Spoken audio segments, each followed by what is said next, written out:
How to use ammonia to kill weeds. Weeds are a nuisance. Coming to a general consensus about that is the easy part. Finding effective ways to get rid of them is the challenge. If you ask 10 gardeners for advice, you'll probably hear 10 different remedies for killing weeds.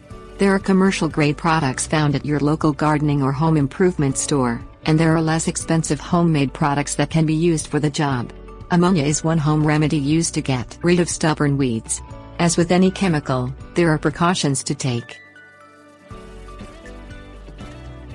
Things you'll need: spray bottle. Dilute the ammonia. Mix 2/3 parts ammonia with 1/3 part water. Pour into a spray bottle. Test an area in the garden. Spray the ammonia solution directly onto the weeds. Reapply if needed until the weeds die.